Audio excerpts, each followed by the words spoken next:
Every day Lord Krishna would sit with Rukmini in her bedroom. Rukmini was Krishna's favorite wife.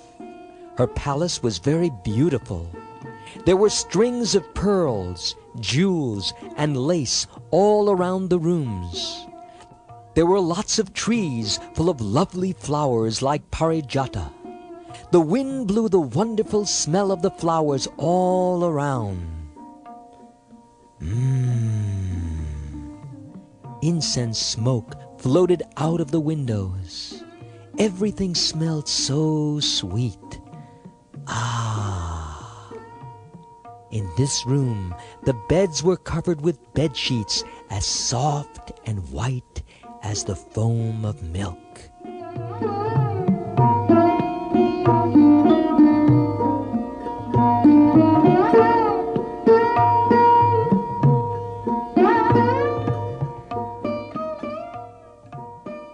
Rukmini fanned her husband with a chamra or whisk. The handle of the chamra was made of gold and valuable jewels. It looked even more lovely when Rukmini held it in her hand, which was decorated with jeweled rings on all her fingers. Ankle bells tinkled softly on her feet.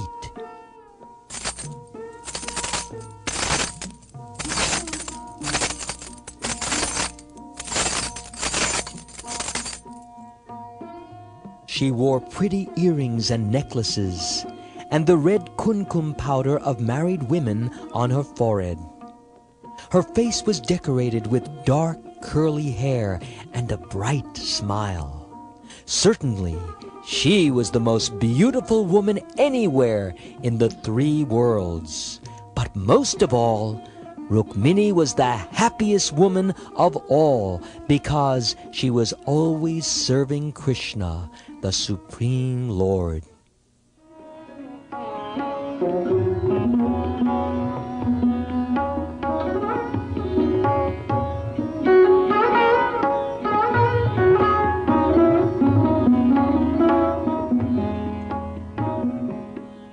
One day, Krishna was sitting in the bedroom joking with her. He said, "My dear princess, you could have married any great and famous prince or king. I'm very surprised you married me. Everyone knows that I was just a cowherd boy in Vrindavan. I was staying with Nanda Maharaj, Srimati Radharani, and all her cowherd friends in the village of Vrindavan. No one is really sure who I am or where I came from. Am I the son of Nanda Maharaj or the son of Vasudeva?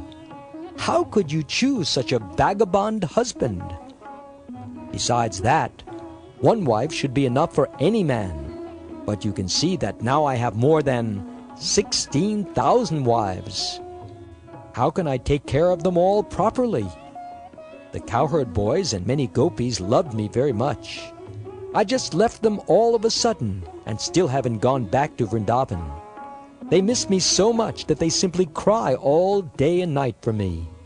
So you can see that anyone who loves me will just cry for me. You should find a husband who behaves properly. My dear beautiful princess, so many strong princes like Shishupal, Jarasandha, and even your elder brother Rukmi don't like me at all. Somehow you loved me before you even saw me. It was you who asked to marry me. But I do not care about this married life so much. Spiritual life, thinking about God, is what makes me really happy, not this family life."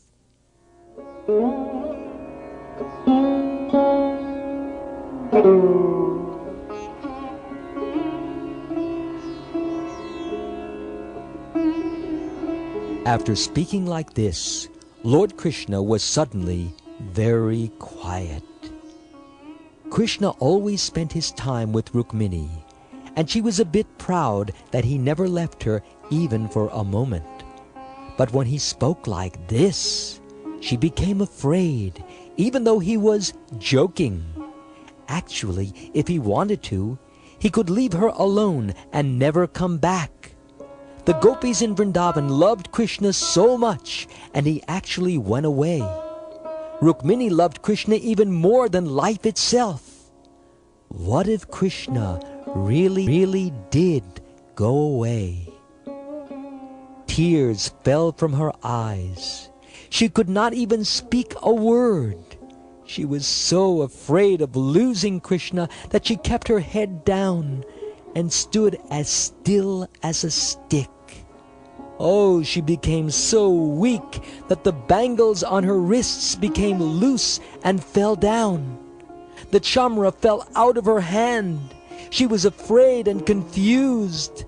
The nicely combed hair on her head scattered here and there. Suddenly, she fell down straight, like a banana tree cut down by a whirlwind. Whoomph!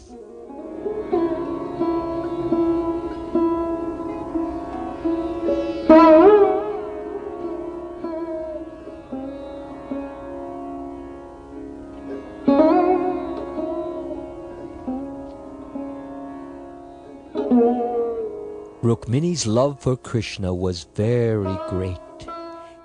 She was so afraid to think about what would happen if he went away that she simply fell down on the ground in tears.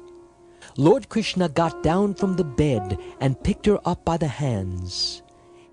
Krishna stood in front of her as the four-handed form of Narayan. He put his cooling hands on her face, smoothed the scattered hair on her head, and dried her tears with his hand. He put his arms around her and pulled her to his chest. He said, "Please do not be so upset. I was only joking with you. Really, I was only joking. I'm sorry you were disturbed. My dear Rukmini, you shouldn't worry like this. I will never leave you alone, because you are very special to me."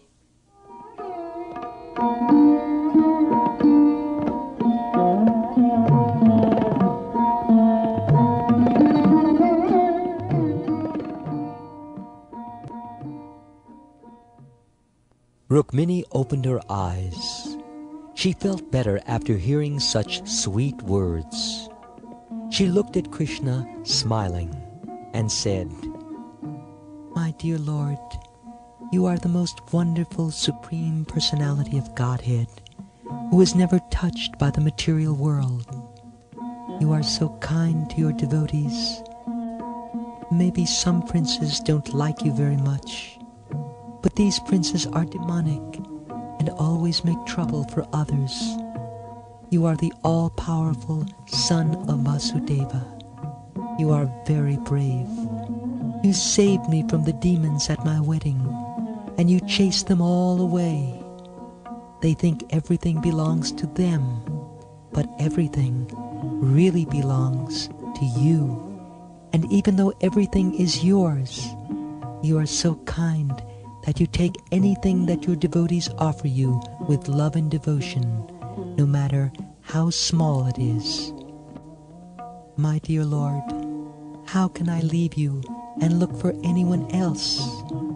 Many great kings like Bharat Maharaj, Yayati, and Gaya gave up everything in the world to look for you. All the great devotees like Narad Muni always sing about the wonderful things you do. Your devotees are looking for you, and only you. Why should I love some other man who is just like a dead body? A man's body is just a dead bag of skin, decorated with a beard, mustache, fingernails, and hair. This decorated bag of skin is full of dirty things like muscles, bones, blood, stool, urine, dirty air, and gas. This bag we call the body is always being bitten by mosquitoes and flies. Only a silly person could marry and love such a dead body. Who wants to love just a dead body? But you are the Supreme Personality of Godhead. Any woman who simply hears about you or somehow serves you would have to marry only you.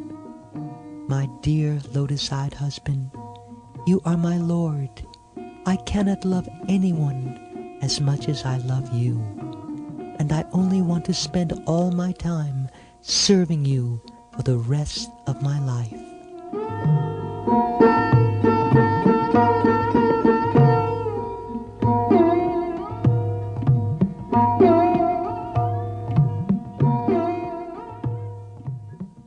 Rukmini's loving words made Krishna very happy. He said, "O most beautiful Rukmini, you are my dearmost wife. Although I have thousands of wives, I think no one can love me more than you. You had only heard about me from someone else and had never even seen me before. You sent your messenger to invite me to kidnap you, and when you thought I was not coming, you wanted to die. My dear Rukmini, you have given me all of your love and devotion. In fact, you have given me your whole life and have held nothing back from me. What can I ever do for you to thank you for this?"